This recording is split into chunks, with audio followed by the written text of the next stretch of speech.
everybody. Kent Martz here with Explore Scientific. We're running a little bit late today on our 1:30 broadcast, so we're going to move along pretty quick today here on Facebook and all our other platforms.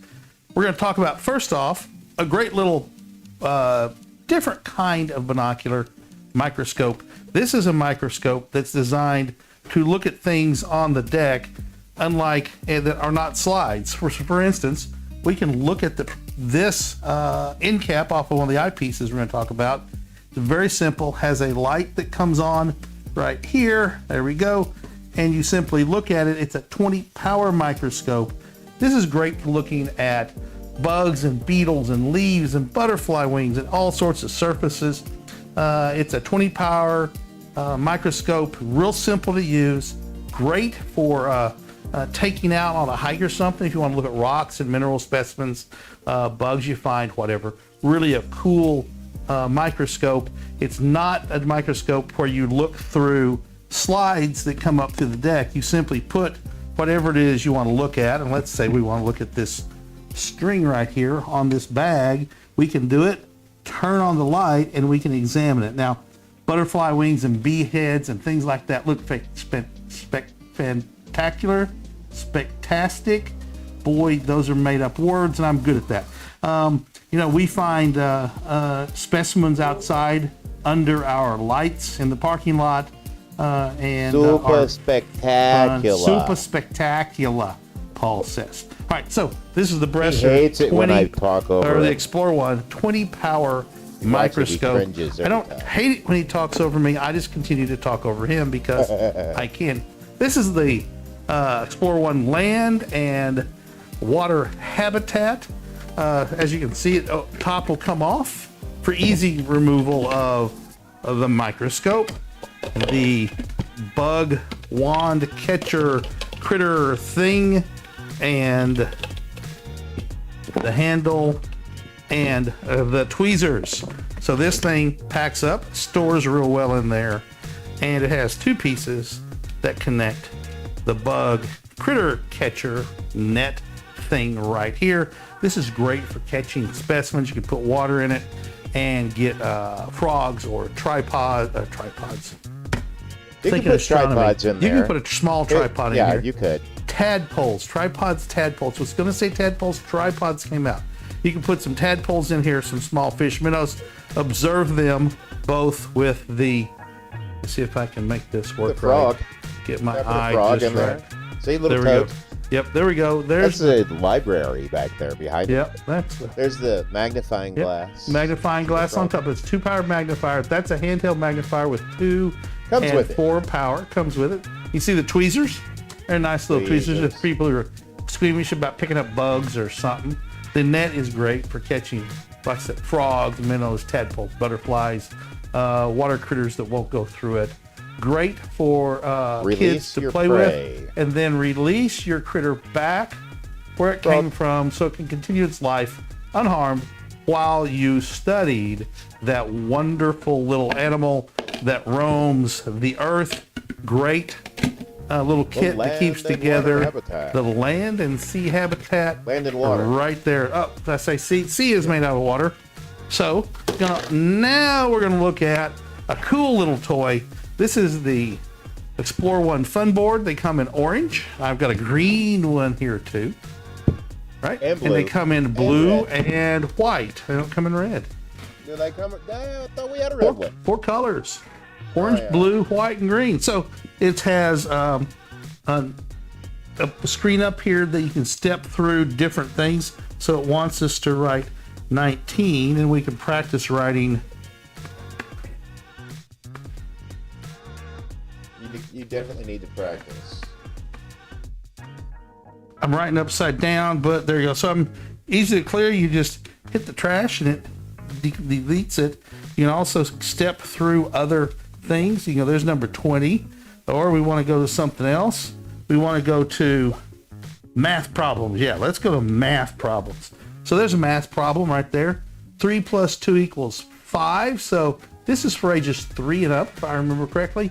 Great tool for kids to learn how to have great penmanship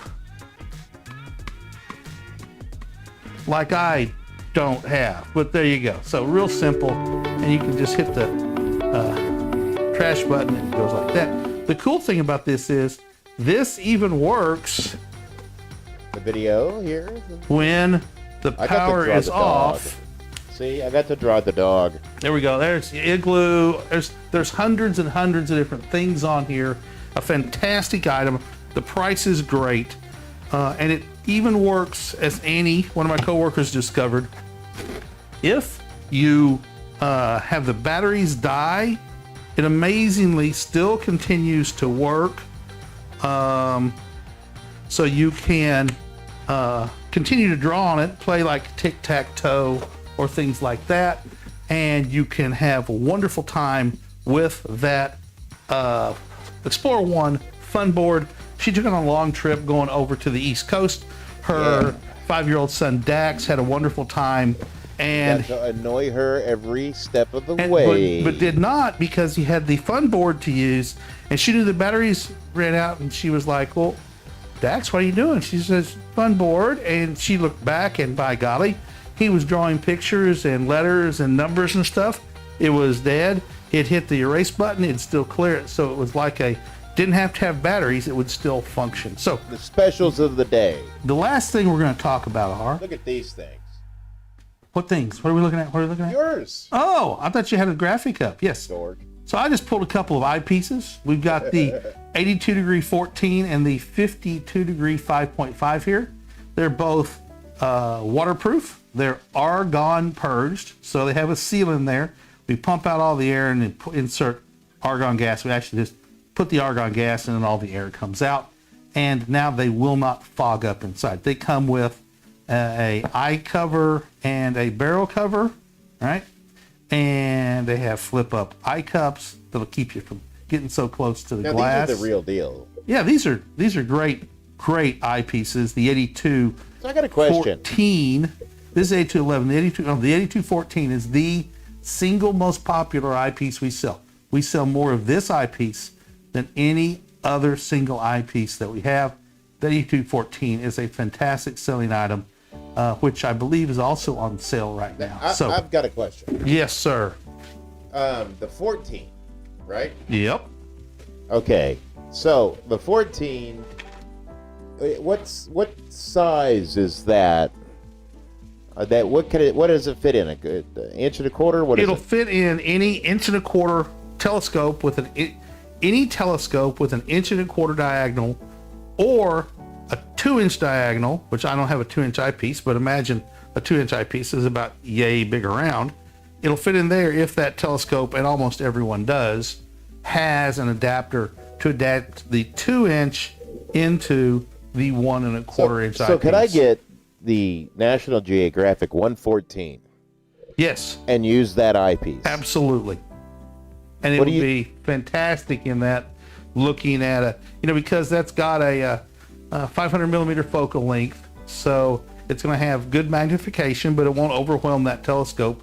So even on entry level starter telescopes, these eyepieces make the telescope better. The eyepieces are better. I won't say great, but good eyepieces on a telescope make a telescope look really nice. Eyepieces are like tires on a car, right? Good tires make you drive better than bad tires. So eyepieces, I think of them as sort of tires, so like this one on a car. The 830114. Yeah, absolutely. It'd fit on that one. Both of these eyepieces will. The And, those are 4.5. fairly decent pieces of equipment, so The- the eyepiece should really help. Yeah, they are. The 52 degree 4.5 would overwhelm that telescope. It would be a challenge to see anything because the tripod doesn't allow you slow motion controls on that. So The DAD frequency says, there's quick recap on eyepieces. quick recap on eyepieces. The DAD frequency says, all right, all of the Explore Scientific eyepieces are waterproof. So you can be confident that when it dews up at night, they get wet, it's not going to harm them one bit because they're waterproof. They're argon purged. They're also not going to fog up inside. So when the temperature changes, sometimes if when there's moisture inside the eyepiece, they'll fog up internally. These eyepieces won't, as long as you don't unscrew the barrel and break the purge. That lets all the nitrogen out, which lets air in, and the air has humidity, and boom, gets to the right temperature. All that humidity sticks to the glass, just like a glass of iced tea will sweat on a sticky summer evening.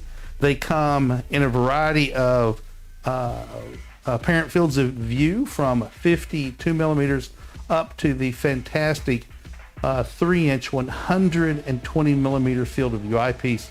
That is an astounding thing to look at. If you have a telescope that'll take a 3-inch eyepiece, those are limited in number, but it is an astounding view through that eyepiece. And I know of no adapters to put a 3-inch eyepiece on a 2-inch diagonal. It just won't work. Yeah. They come with a really nice storage pouch. The boxes also come, and I'll show you the box they come in. A box with the Wiltirian star map on it. Wiltirian is a famed Dutch astrocartographer, and people collect these and put their boxes on the shelf. I've literally seen people who have the boxes on the shelf as a art item because the box itself is such a good looking item. Wouldn't it be interesting if you could take the eyepiece and put it in the microscope? It probably wouldn't work because eyepieces The back focus. are designed completely different. Microscope eyepieces are designed completely different. Yeah. New thing. Wouldn't it be interesting? It would be to try it. We might see if we can find one. I don't know of any of our eyepieces that have an 1.25 inch barrel. They're all smaller than that, so I don't think you could do it. Anyway, we need to wrap it up and get on down the road. It's 1:57 Central Time. I'm Kent from Explore Scientific. Thanks for watching. If you haven't, click the follow button and add us to your queue so you get notified when we come on for all of our wonderful content every day, generally twice a day, sometimes 3 times a day. Have a great day, everybody. I'm Kent. Have a great night.